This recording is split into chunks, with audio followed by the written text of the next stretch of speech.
नमस्कार दोस्तों, आप सभी का बहुत बहुत स्वागत है ओनली टेक्निकल चैनल पर। लास्ट टाइम हमने मार्केट के फंडामेंटल एनालिसिस से रिलेटेड तीन इंपॉर्टेंट रेशियो डिस्कस करी थी। वो थी हमारी पी रेशियो, पीबी रेशियो और ईपीएस।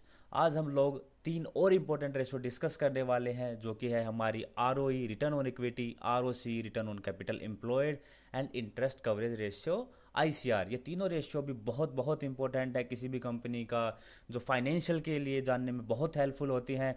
तो बने रहिएगा मेरे साथ ओनली टेक्निकल चैनल पर। अगर दोस्तों मेरा चैनल आपने अभी तक सब्सक्राइब नहीं किया है तो ऐसी इंपॉर्टेंट वीडियो पाने के लिए प्लीज़ मेरे चैनल को सब्सक्राइब कीजिए। तो चलिए दोस्तों, शुरुआत करते हैं सबसे पहले आरओई से। आरओई का मतलब होता है रिटर्न ऑन इक्विटी। इसका मतलब इक्विटी यानी कि शेयर होल्डर की कैपिटल। मतलब किसी भी कंपनी का जो शेयर है वो शेयर होल्डर्स की जो कैपिटल उसके अंदर जो इन्वेस्टेड है उस पर कितना रिटर्न या कितना प्रॉफिट जनरेट करके दे पा रहा है, ये हमें आरओई से पता लगता है, यानी कि रिटर्न ऑन इक्विटी से पता लगता है। एक तरीके से हमें इससे कंपनी का जो मैनेजमेंट है, जो कंपनी की एफिशिएंसी है, उसके बारे में भी पता लगता है कि वो कितनी एफिशिएंट है अपने शेयर होल्डर्स की जो पैसे है उसको मैनेज करने में। आरओई की जो आइडल वैल्यू है दोस्तों वो 15 से 20 के आसपास होनी चाहिए। अब बात करते हैं रिटर्न ऑन कैपिटल एम्प्लॉयड यानी कि आरओसीई। आरओई के अंदर क्या था दोस्तों, रिटर्न ऑन इक्विटी था, यानी कि जो हमारी जो शेयर होल्डर की जो कैपिटल थी उसके ऊपर जो रिटर्न था वो हमें देखना था। लेकिन आरओसीई के अंदर क्या होता है, जितनी भी हमारी कंपनी के अंदर जो टोटल जो कैपिटल लगी हुई है उसके अंदर हमारे शेयर होल्डर्स भी आ गए, हमारे लेंडर बोरोवर जहां से कंपनी ने उधार ले रखा, वो सारे की सारी जो कैपिटल है इसको हम बोलेंगे टोटल कैपिटल एम्प्लॉयड। तो जो सारी की सारी जो कैपिटल है उसके ऊपर कितना रिटर्न कंपनी जनरेट कर पा रही है, उसके ऊपर कितना प्रॉफिट कंपनी जनरेट कर पा रही, वो हमें आरओसी से पता लगता है। ये भी एक तरीके से किसी भी कंपनी की एफिशिएंसी को शो करने में काफ़ी हेल्पफुल होती है। इसका भी जो आइडल जो रेशियो है वो 20% के अराउंड आपकी होनी चाहिए। आरओई और आरओसी में मेन जो डिफरेंस आता है दोस्तों वो आता है हमारा डेप्ट का। क्योंकि जो आरओई है उसके अंदर हम बेसिकली शेयर होल्डर की कैपिटल लेते हैं, लेकिन आरओसी के अंदर शेयर होल्डर के कैपिटल के साथ साथ हम लोग डेप्ट भी इंक्लूड करते हैं, यानी कि जो कंपनी ने कर्जा ले रखा उसको भी इंक्लूड करते हैं। इट मीन्स जो आरओसी है वो एक्चुअल पिक्चर दिखाता है किसी भी कंपनी की प्रॉफिटेबिलिटी का या फिर फाइनेंशियल का। एक तरीके से ये हमें बताता है कि कोई भी कंपनी कितनी एफिशिएंट है अपने रिसोर्सेज को मैनेज करने में। वीडियो के लास्ट सेक्शन में मैं आपको आरओई और आरओसी का फॉर्मूला भी बताऊंगा, साथ साथ कैलकुलेट करके बताऊंगा विद एग्जांपल कि इन दोनों रेशियो को कैलकुलेट फॉर्मूले के हिसाब से कैसे करते हैं। आइडल वैल्यू मैंने आपको बता दी, दोनों की वैल्यू 20% के अराउंड होनी चाहिए, वो हमें आइडल मानी जाती है। हालांकि सेक्टर टू सेक्टर वो वेरी करती है, हर एक सेक्टर के अंदर आरओई या आरओसी की वैल्यू अलग अलग हो सकती है। और एक चीज़ और हमें ध्यान रखनी है, कोई भी जो हमारा जो अच्छी कंपनी है उसके अंदर जो आइडल आरओई और आरओसी का जो डिफरेंस होता है वो लिस्ट होना चाहिए, यानी कि कम से कम उसमें बीच में डिफरेंस होना चाहिए। ये नहीं होना चाहिए कि आपका आरओई तो 10% है और आरओसी आपका 50% है। इसका मतलब ये हुआ कि कोई कंपनी अपने जो शेयर होल्डर का जो पैसा है उस पर प्रॉफिट बना के नहीं दे पा रही, अपना जो लेंडर है यानी कि जिससे उसने उधार लिया है उसकी जो कैपिटल है उस पर ज़्यादा वो उसको ज़्यादा अच्छे तरीके से वो मैनेज कर पा रही है। कहने का मतलब ये है कि आरओई और आरओसी दोनों की जो डाइवर्जेंस होनी चाहिए रेशियो के अंदर वो मिनिमम या लिस्ट होनी चाहिए, तभी कोई कंपनी को हम बोलेंगे कि ये कंपनी उसका मैनेजमेंट अच्छे से मैनेज कर पा रहा है। दोनों की दोनों रेशियो कंपनी के फाइनेंशियल और प्रॉफिटेबिलिटी या जो कंपनी जो रिटर्न जनरेट कर पा रही है अपने इन्वेस्टर से रिलेटेड, उसी से दोनों की दोनों रेशियो हमारी रिलेटेड है या डिराइव होती हैं। चलिए अब नेक्स्ट रेशियो के ऊपर चलते हैं, जो कि है हमारी इंटरेस्ट कवरेज रेशियो यानी कि आईसीआर। इंटरेस्ट कवरेज जो रेशियो है दोस्तों, एक तरीके से किसी भी कंपनी की जो डेप्ट रिपेइंग कैपेसिटी है, यानी कि जो उसका कर्जा चुकाने की जो क्षमता है, कैपेबिलिटी है, उसको शो करती है। इसका मतलब ये है कि कोई कंपनी उसके डेप्ट के रिस्पेक्ट में कितना अर्न कर पा रही है, कितना वो प्रॉफिट जनरेट कर पा रही है, वो हमें आईसीआर से पता लगता है। इसकी जो वैल्यू है दोस्तों, जितना ज़्यादा हो, जितनी हाई हो उतना अच्छा है। हालांकि इसकी जो वैल्यू है वो 1.5 से कम नहीं होनी चाहिए। अगर किसी भी कंपनी की आईसीआर जो है यानी कि इंटरेस्ट कवरेज रेशियो अगर 1.5 से कम है, इसका मतलब उस कंपनी ने बहुत ज़्यादा कर्जा ले रखा है, उसके ऊपर जो डेप्ट है काफ़ी ज़्यादा है, उसके जो इंटरेस्ट की पेमेंट है वो काफ़ी ज़्यादा है in comparison to its earning, यानी कि जितना वो कमा पा रही है उससे कहीं ज़्यादा वो इंटरेस्ट में उस इनकम का पार्ट वो दे रही है। तो तीनों रेशियो मैंने आपको डेफिनेशन बता दिया, इसका कैलकुलेशन वाला पार्ट हम बाद में करेंगे, विद एग्जांपल करेंगे। तीनों की मैंने आपको आइडल वैल्यू बता दी है। चलिए अब आगे चलते एग्जांपल के साथ देखते हैं कि आरओई, आरओसी और आईसीआर की जो रेशियो है वो कैसे निकालते हैं। फॉर्मूला आपके सामने है।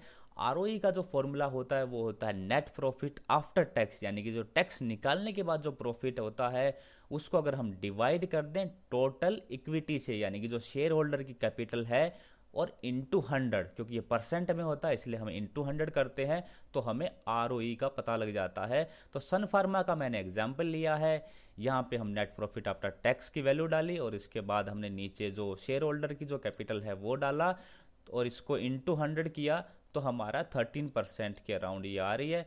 इसमें जो हम जो लोग नेट प्रॉफिट लेते हैं वो पिछले 12 महीने का हम लोग एवरेज लेते हैं, क्योंकि उसी से हमारी जो रेशियो है एकदम सही आती है। यहाँ पे मैंने जो वैल्यू ली है वो अप्रोक्सीमेट ली है, इसीलिए अगर आप इसको जाके चेक करेंगे तो आपको थोड़ा बहुत डिफरेंस मिल सकता है। अब बात करते हैं आरओसी की। आरओसी का जो फॉर्मूला है वो आपके सामने है। वो अगर हम earning before interest and taxes, यानी कि EBIT, earning before interest and taxes EBIT, या फिर जो ऑपरेटिंग प्रॉफिट होता है अगर उसको हम डिवाइड कर दें टोटल कैपिटल एम्प्लॉयड, मैंने आपको बताया था इन दोनों में यही डिफरेंस होता है कि यहाँ पे जो शेयर होल्डर की कैपिटल होती है उससे डिवाइड करते हैं, और यहाँ पे जो है हमारा टोटल कैपिटल एम्प्लॉयड, यानी कि इसके अंदर डेप्ट का जो पार्ट है वो भी इंक्लूड कर देते हैं, और उसी से हम फिर इसको डिवाइड करते हैं और इंटू 100 हमारा परसेंट के लिए होता है। तो इससे हमारी आरओसी की वैल्यू आ जाएगी। अगेन हम यहाँ पे एबिट रखेंगे, यानी कि earning before interest and taxes, जो कि हमारी 3250 करोड़ है, उसको 26,000 करोड़ से हम डिवाइड करेंगे और ये हमारा आरओसी की वैल्यू आ जाएगी। ऐसे ही सिमिलर तरीके से हम आईसीआर यानी कि इंटरेस्ट कवरेज रेशियो की वैल्यू भी निकाल सकते हैं। एबिट या फिर ऑपरेटिंग प्रॉफिट को हम डिवाइड करेंगे इंटरेस्ट एक्सपेंसेस से। इंटरेस्ट एक्सपेंसेस का मतलब ये है कि किसी भी कंपनी ने अगर कोई डेप्ट ले रखा है तो उस डेप्ट की कुछ ईएमआई जाती होंगी, कुछ इंटरेस्ट की पेमेंट जाती होगी, उससे अगर हम डिवाइड करेंगे एबिट को या ऑपरेटिंग प्रॉफिट को तो हमारी आईसीआर यानी कि इंटरेस्ट कवरेज रेशियो आ जाएगी। अब आपके दिमाग में ये कन्फ्यूजन होगा, आपके माइंड में ये कन्फ्यूजन होगा कि हम ये नेट प्रॉफिट हुआ या टोटल इक्विटी हुआ या एबिट हुआ, इनकी वैल्यू हम कहाँ से निकालेंगे। तो इसके लिए दोस्तों सिंपल सा तरीका है, आप लोग एनएससी की साइट पे जाके किसी भी कंपनी का आप फाइनेंशियल चेक कर सकते हैं। जैसे कि मैंने सन फार्मा का एग्जाम्पल लिया था, तो हम यहाँ पे सन फार्मा टाइप करेंगे। ये देखिए सन फार्मा आ गया, और उसके बाद इसके जो फाइनेंशियल है वहाँ पे उस सेक्शन को खोलेंगे, मैं आपको बता देता हूँ।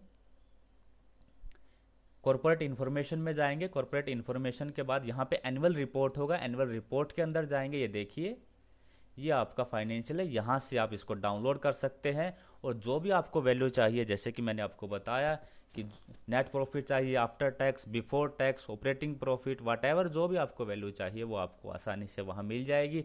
अगर आपको और इजी और कन्वीनियंट मेथड चाहिए तो आप टिकर टेप, टिकर फिनोलॉजी जैसी साइट की भी हेल्प ले सकते हैं। उन साइट्स पे भी जो इन्फॉर्मेशन है आपको एकदम रेडिली अवेलेबल मिल जाती है।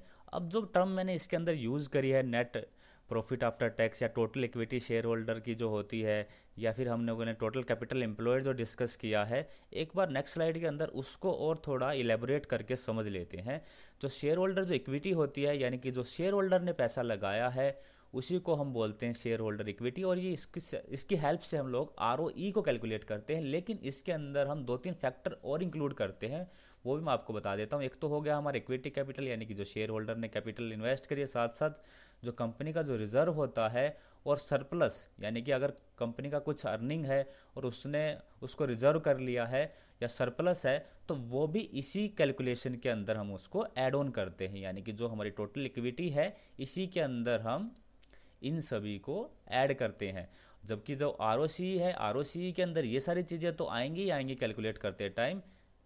आपको दिखा देता हूँ, ROCE के अंदर यानी कि टोटल जो कैपिटल एम्प्लॉयड हम लोग लेते हैं उसके अंदर बेसिकली शेयर होल्डर का जो कैपिटल होगा, इक्विटी होगा, रिजर्व होगा, सरप्लस होगा, वो तो आएगा ही आएगा। साथ साथ इसके अंदर जो एक्स्ट्रा जो फैक्टर आ रहा है वो आ रहा है डेप्ट का, यानी कि जो मेन जो डिफरेंस आ रहा है ROE आ रहा है ROCE के अंदर वो आ रहा है टोटल डेप्ट का।